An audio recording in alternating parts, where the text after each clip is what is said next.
Good morning. We're excited to be here at Ocala Regional Medical Center, and I want to thank Chad Christensen, the CEO of Ocala Health, for hosting us. I also want to recognize Florida Surgeon General Dr. Joseph Ladapo for being here with us. And I know we have some legislators. We have Senators Baxley and Perry, Representative Joe Harding.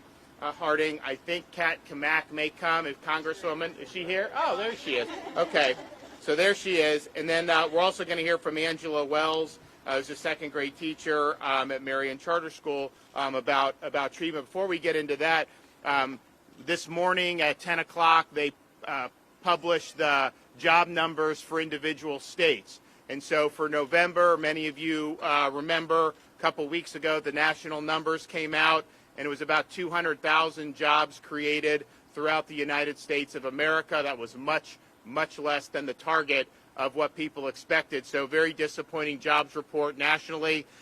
200,000 jobs created nationwide. The state-by-state numbers came out, and Florida's reporting creating on its own 51,100 jobs out of that 200,000. So.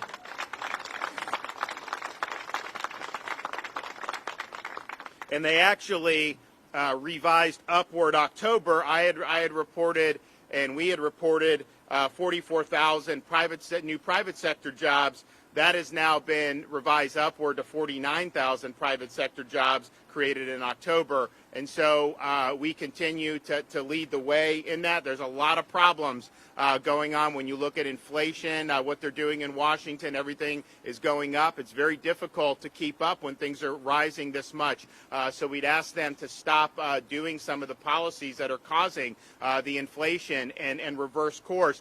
But we're holding down the fort here in Florida. We are going to continue to lead, and we're very proud of what we've been able to do and be able to proud that, you know, when you look 200,000, I mean, we're a massive country, over 330 million people, 200,000 jobs, you know, that's not a lot for the whole country. And of that to Florida to be over 50,000, you know, it just shows that the policies matter. We're also happy to have really embraced and led when it came to early treatment to fight COVID-19. And this was something that we had really worked hard on over the summer when we were experiencing high levels of hospital admissions. The fact of the matter is a lot of these people were admitted, didn't even know that this was something that was a possibility. You know, you had some hospitals like here that were offering them, but it just hadn't permeated into the broader public that this was even an option. People hadn't even heard of things like monoclonal antibodies by and large. And so we said we want to make sure people understand that this is something that has proven to be effective, and it's something particularly for high-risk people that you could get both to treat an infection, but also if you have post-exposure, you could use for prophylaxis. And so we opened up 25 different sites throughout the state of Florida.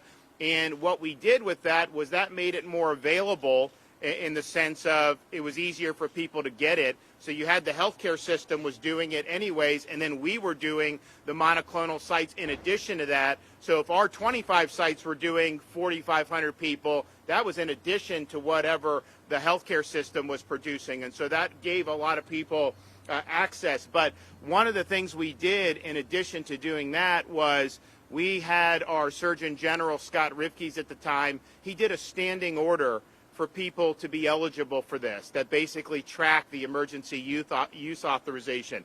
And that was important because when you're dealing with something like a monoclonal antibody for COVID, whether it's the Regeneron, whether it's the Sotrovimab, which we also used in Florida, you got to do it earlier in the process. And so somebody gets infected, they develop symptoms, they test positive, then they go get this. And it's got a really good track record.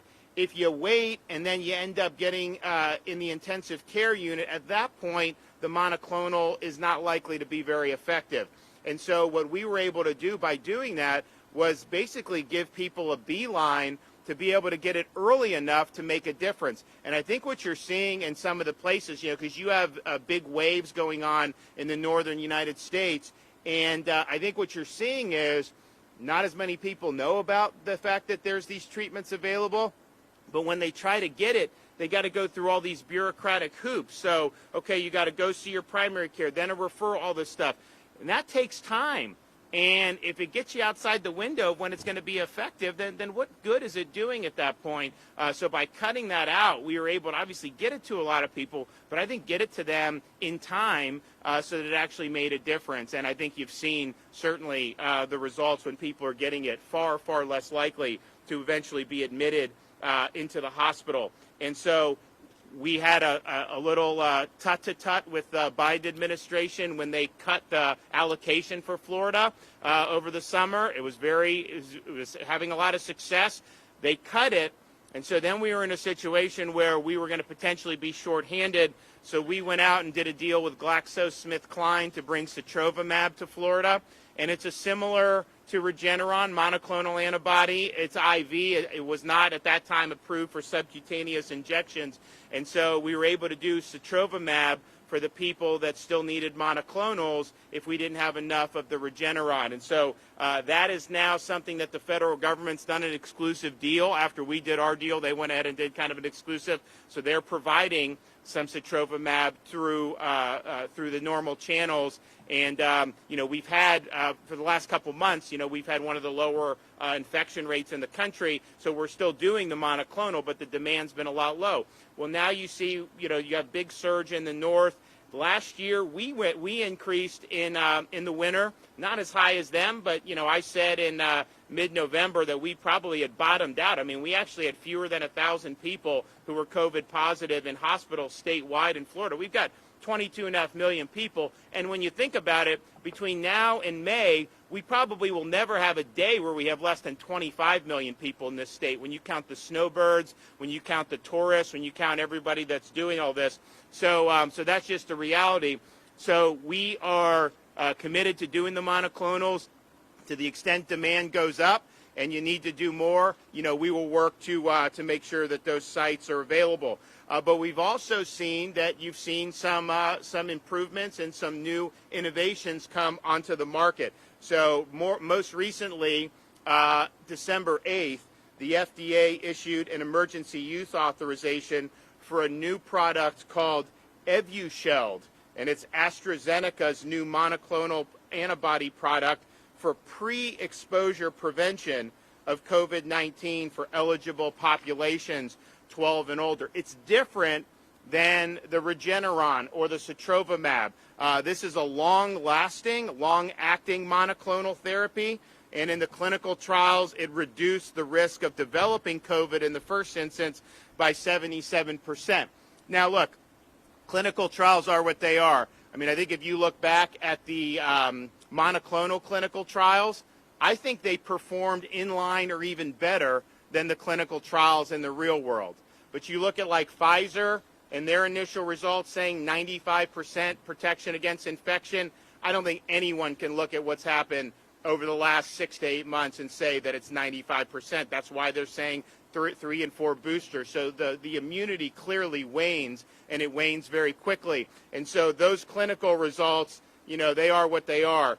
The monoclonal results have been very, very good, and in the real world and in the clinical trial. So our hope is that this performs in line with that. Now, this is not the same as what we've been doing with monoclonal, where you get infected and then you go in and do the monoclonal site, or you've been exposed and you're high risk to a potential infection and you can go in and use it for post-exposure prophylaxis.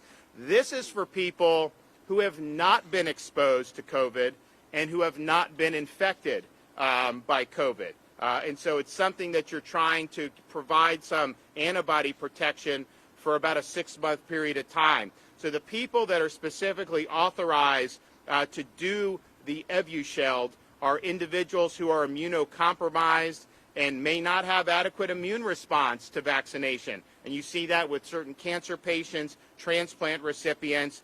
You also have this as an availability for people who have a history of severe adverse reactions to vaccinations, and you do have those people. When we were trying to provide, and we did provide protections for people against forced vaccinations, one of our things I kept saying is, there's some people who are advised against doing this based on their health circumstances. And so those are the types of people here if they want to do this new product, they're going to have the ability to do that. So in terms of treatments now in Florida, you're going to have, if you get infected with COVID and you meet the criteria where you're at higher risk for hospitalization, you could go and do a traditional monoclonal antibody therapy, Regeneron, sotrovimab, and the like.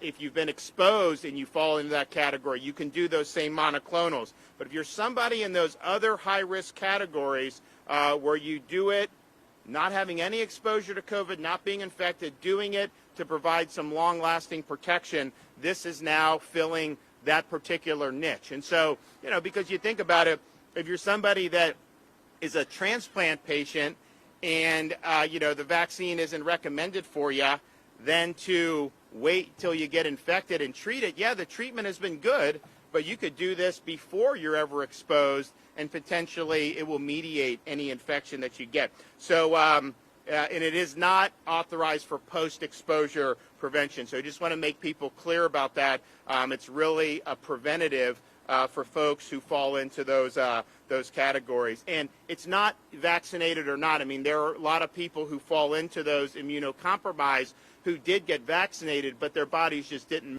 Already administering monoclonal antibody treatment to patients, including right here in Ocala. And the way we tried to allocate it was